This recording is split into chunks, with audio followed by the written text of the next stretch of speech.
ఇరాన్కు support చేయడానికి ఏ పెద్ద దిక్కు లేదు. ఇరాన్కి గనుక ఏదైనా పెద్ద దేశం సహాయం చేయాలంటే అది రష్యాలాగే కనపడుతుంది. దేవుని వాక్యం ప్రకారం రష్యా ఇజ్రాయెల్ మీదకు వస్తుంది. అలాగే రావాలంటే ఏదో ఒక చిచ్చు రష్యా, అమెరికా, ఇజ్రాయెల్ మధ్య కలగాలి.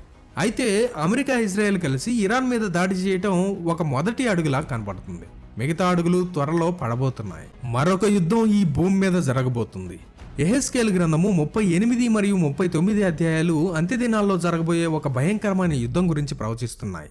ఈ యుద్ధంలో మాగోగు దేశపు వాడైన గోగాఫ్ మాగోగ్ అనే నాయకుడు ఇజ్రాయేల్ మీదకు దాడి చేస్తాడని బైబిల్ చెప్తుంది. చాలా మంది బైబిల్ పండితులు ఈ మాగోగు దేశాన్ని నేటి రష్యాగా, దాని చుట్టుపక్కల ప్రాంతాలను గుర్తిస్తున్నారు. ఈ దాడిలో గోగుతో పాటు కొన్ని దేశాలు కలిసి వస్తాయని బైబిల్ చెప్తుంది. వాటిలో ముఖ్యమైనది పారసీక దేశము. యెహెజ్కేలు గ్రంథము 38వ అధ్యాయము 5వ వచనం. ఈ పారసీక దేశమే నేటి ఇరాన్. ఇప్పుడు చూడండి, రష్యా ఇరాన్కు అండగా నిలవటం, ఇరాన్ అణు కేంద్రాల భద్రత గురించి మాట్లాడడం, ఇజ్రాయెల్ను, అమెరికాను హెచ్చరించడం, ఇదంతా యెహెజ్కేలు ప్రవచన నెరవేర్పుకు సూచనగా అనిపించడం లేదా? ప్రస్తుతం బైబిల్ చెప్పిన యుద్ధానికి అడుగులు పడ్డాయనే అనిపిస్తుంది. అమెరికా, రష్యా లాంటి దేశాల మధ్య శత్రుత్వం మొదలైతే అది ఘోరమైన పరిస్థితులకు దారితీస్తుంది. బైబిల్ చెప్పిన 3వ ప్రపంచ యుద్ధానికి ఎంతో సమయం లేదు అని అర్థం. బైబిల్ ప్రకారం రష్యా గోగు ఒక పెద్ద సైన్యంతో, అనేక దేశాల కూటమితో, అంటే యెహెజ్కేలు గ్రంథం 38వ అధ్యాయంలో పేర్కొన్న పేర్లను ఆధునిక దేశాలతో పోల్చి చూస్తే ఇరాన్, టర్కీ వంటి దేశాలతో ఉత్తర దిక్కు నుండి ఇజ్రాయెల్ మీదకు దాడి చేయడానికి వస్తుంది. యెహెజ్కేలు గ్రంథము 38వ అధ్యాయము 9వ వచనం. నీవును నీతో కూడిన సమూహములన్నీయు బహుజనముల మీద మేఘము భూమి మీద కమ్మినట్లు దేశము మీదకి వచ్చేదరు.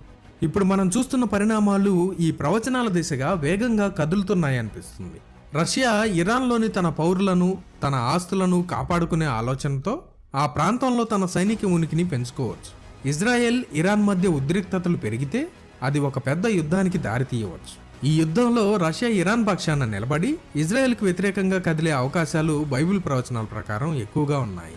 ప్రభు అయిన యేసుక్రీస్తు కూడా అంత్యదినాల గురించి మాట్లాడుతూ జనము మీదకి జనమును, రాజ్యము మీదకి రాజ్యమును లేచును, ఇవన్నీ వేదనలకు ప్రారంభము. మత్తయి సువార్త 24వ అధ్యాయము 7-8 వచనాల్లో ఈ విషయాన్ని చెప్పారు. ఇప్పుడు మనం చూస్తున్న ఈ రష్యా హెచ్చరికలు, ఇరాన్, ఇజ్రాయెల్ ఉద్రిక్తతలు, అణుయుద్ధ భయాలు, ఇవన్నీ యేసుక్రీస్తు చెప్పిన ఆ వేదనలకు ప్రారంభమేమో అనిపిస్తుంది. అసలైన ఘోరాలు అతి త్వరలో రాబోతున్నాయి.